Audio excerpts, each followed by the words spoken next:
안녕하세요. 자의식 과잉 영화 리뷰 유튜버 또다입니다. 오늘 리뷰할 영화는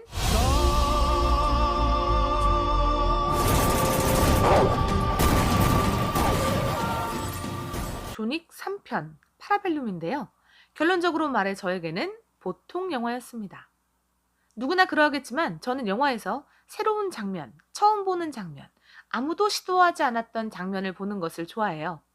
아니, 그런 장면이 나오는 영화엔 열광합니다. 그건 새로운 캐릭터일 수도 있고 사고의 전환일 수도 있고 또 카메라 기법이나 편집점일 수도 있어요. 하지만 영화 제작 역사가 100년이 넘어가면서 새로운 장면을 찾기란 쉽지 않습니다. 뭐 다른 예술 장르도 마찬가지겠지만요.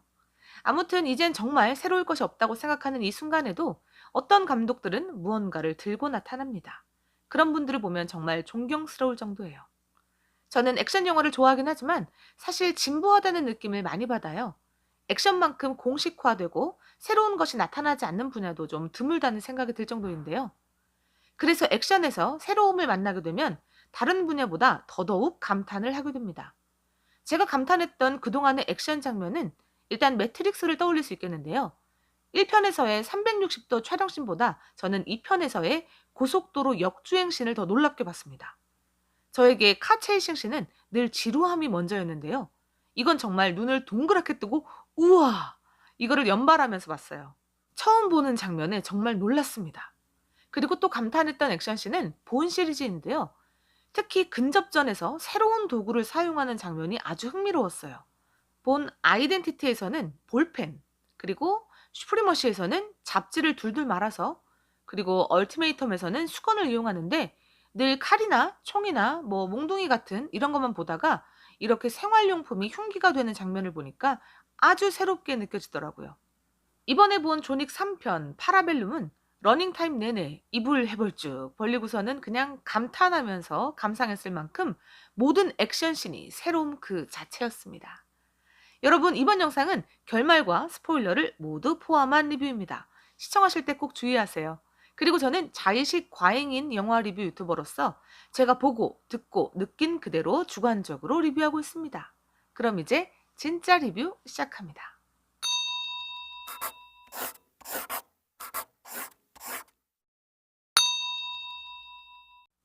존윅 3편 파라벨룸의 액션씬은 정말 뛰어납니다. 처음부터 액션으로 시작해서 마지막까지 액션으로 마무리를 짓는데요. 설명은 없고 그냥 일단 쏘고 베고 그냥 죽이고 봅니다. 이 영화는 존 윅에게 어떤 일이 일어나는지, 존 윅의 감정이 어떤지 뭐 이런 것 따위엔 관심이 전혀 없어요. 이 영화는 오로지 존 윅이 어떻게 사람을 죽이는지 그것에만 관심이 있습니다.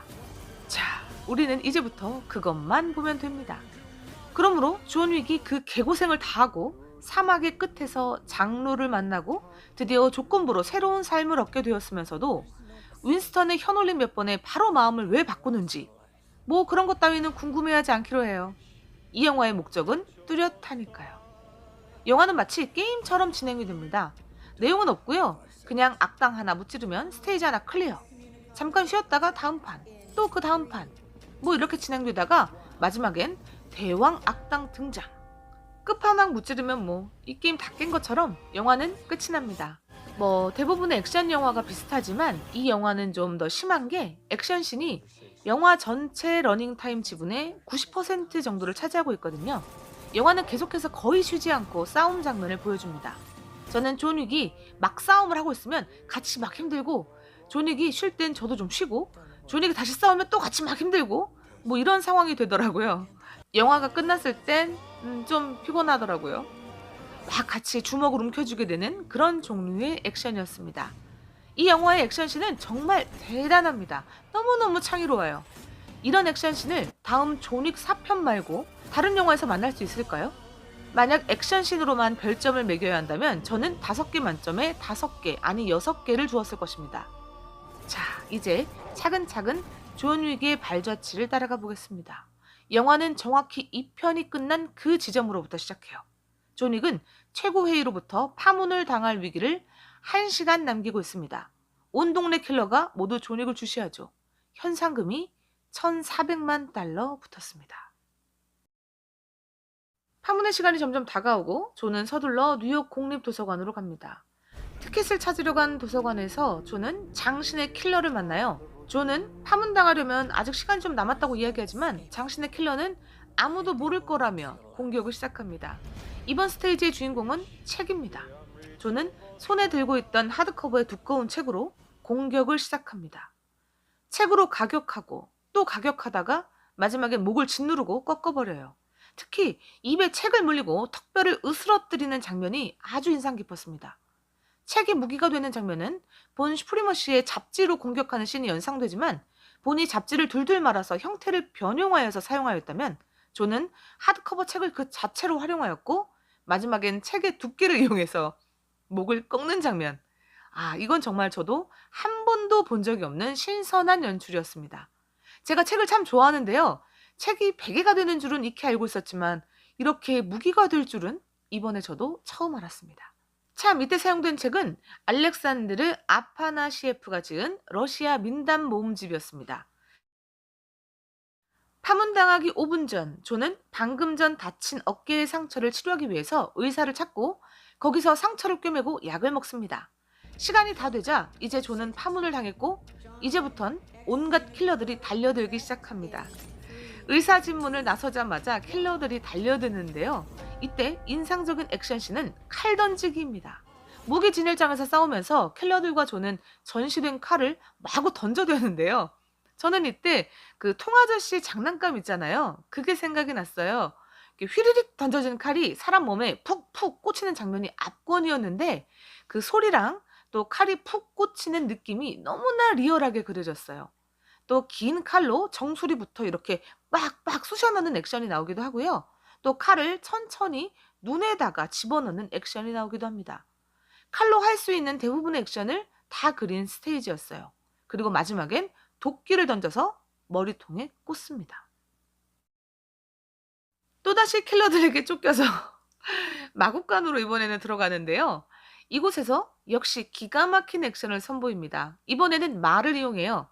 마국간이라는 공간 특성을 잘 살려서 존은 킬러가 말 뒤쪽에 있을 때 말을 이렇게 툭툭 쳐가지고 뒷발로 사람을 걷어차도록 만듭니다. 이 장면이 그렇게 통쾌할 수가 없어요. 타격감이 정말 예술입니다. 그리고 진짜 순식간에 일어나거든요. 하다가 툭툭 빵! 정말 저는 이런 액션은 처음 봤어요. 아니 말 뒷발차기로 사람을 죽이다니요. 진짜 감독의 상상력이 어디에서 끝이 날지 정말 궁금해졌습니다. 저는 여기서 말을 타고 밖으로 나오는데요. 이제 오토바이를 탄 킬러들이 그 뒤를 따릅니다. 여기서도 간단하게 오토바이 추격신이 등장을 해요. 저는 말을 타고 킬러들은 오토바이를 타고 가는데 이 두 이질감 느껴지는 탈거리가 각각의 특성을 살려서 잘 그려지고 있습니다. 존이 도착한 곳은 타르코프스키 극장이에요. 이곳은 존이 어릴 때 자라고 또 킬러로 교육받은 곳인데요.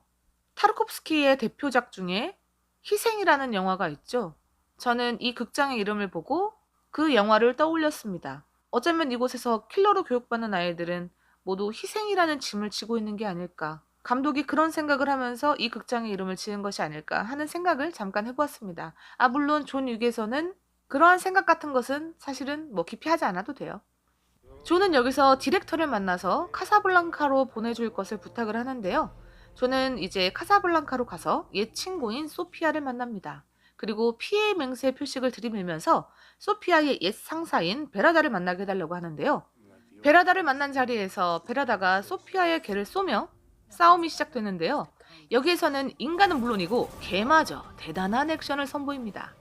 이번 스테이지에서는 존보다도 소피아의 활약이 두드러지는데요. 특히 소피아와 개의 협공이 인상적입니다.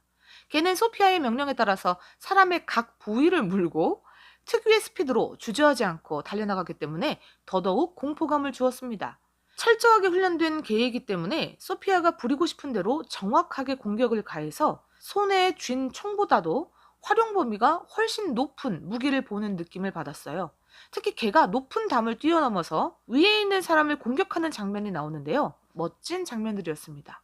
그리고 소피아와 존은 정말 말 그대로 비 오듯 하는 총탄 세례를 뚫고 살아납니다. 당연하지만요. 존과 소피아는 베라다가 알려준 대로 장로에게로 갑니다. 그러니까 사막을 건너게 되는데요. 소피아와는 여기서 헤어지고 존만 떠나요. 존은 결국 장로를 만나게 되고 손가락 하나를 잘라준 후 뉴욕 컨티넨탈 호텔의 관리자인 윈스턴을 죽인 다음에 평생 자기 밑에서 킬러로 일한다면 목숨을 살려주겠다고 합니다. 존은 제안을 승낙하고 뉴욕으로 넘어와요. 지하철역에서 일본인들과 대결이 시작되는데요.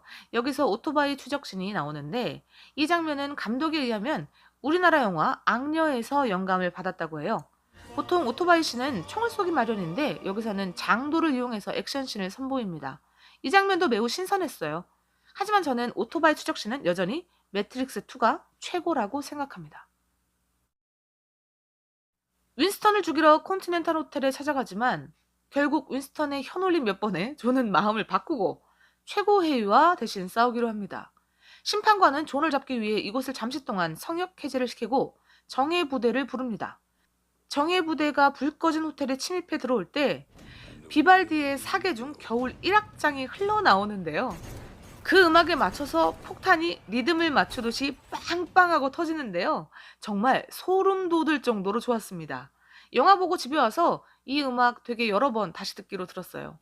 정예 부대는 방탄복과 헬멧을 착용하고 있는데 이게 또 그냥 방탄복이 아니에요. 절대로 안 뚫려요. 존이 아무리 총을 쏴서 맞춰도 벌떡벌떡 다시 일어납니다. 저는 이 장면은 마치 좀비 영화를 보는 듯한 느낌을 받았어요. 방탄복을 입은 현대식 좀비. 신선했습니다. 이제 마지막 판입니다. 끝판왕만 깨면 이제 싸움은 끝나요. 이번 영화의 최강 악당은 닌자입니다. 거울의 방에서 두 사람이 벌이는 액션이 근데 저는 좀 별로였어요. 다른 장면들보다 마지막인 이 장면들이 훨씬 허술하고 창의적인 것도 없고 감탄할 만한 뭐도 없더라고요. 존은 너무 지쳤고 닌자는 말이 너무 많아요. 아니 왜 이 영화에서 싸우다 말고 말을 하죠? 그냥 싸우라고요. 근데 닌자는 자꾸 말을 합니다. 말의 내용도 되게 이상해요. 나는 너를 존경해 왔다, 좋아한다, 우리는 같은 종류의 사람들이다, 뭐 이런 얘기를 하는데 이게 뭐 사생팬이라도 되나 봐요. 사실 저는 이 부분이 영화 내내 걸렸는데요. 닌자들이 계속해서 존 윅에게 존경을 표하는 부분입니다. 무술 고수에게 깍듯이 예를 갖추고 존중하고 존경하는 마음을 표현하는 게 동양 무술 영화에서 나오지 않는 바도 아니고 실제로 최고 절정의 고수들에겐 그러한 문화가 있다고 들었지만 그건 서로 간의 존중이어야 하잖아요. 그런데 이 영화에선 아시안들만 일방적으로 존 윅에게 예를 표합니다. 물론 존 윅이 뛰어나긴 해요. 하지만 이것을 굳이 이렇게 표현을 해야 했을까요? 의아합니다. 영화는 전체적으로 아주 좋아요. 재미있습니다. 특히 액션은 최고입니다. 잔혹하고 능숙한 액션씬을 좋아하시는 분들이라면 이 영화를 놓치지 말고 지금 당장 꼭 영화관에서 보실 것을 권합니다. 내용은 없어요. 내용이랄 게 없습니다. 영화는 내내 존 윅이 사람을 죽이는 장면만 보여주거든요.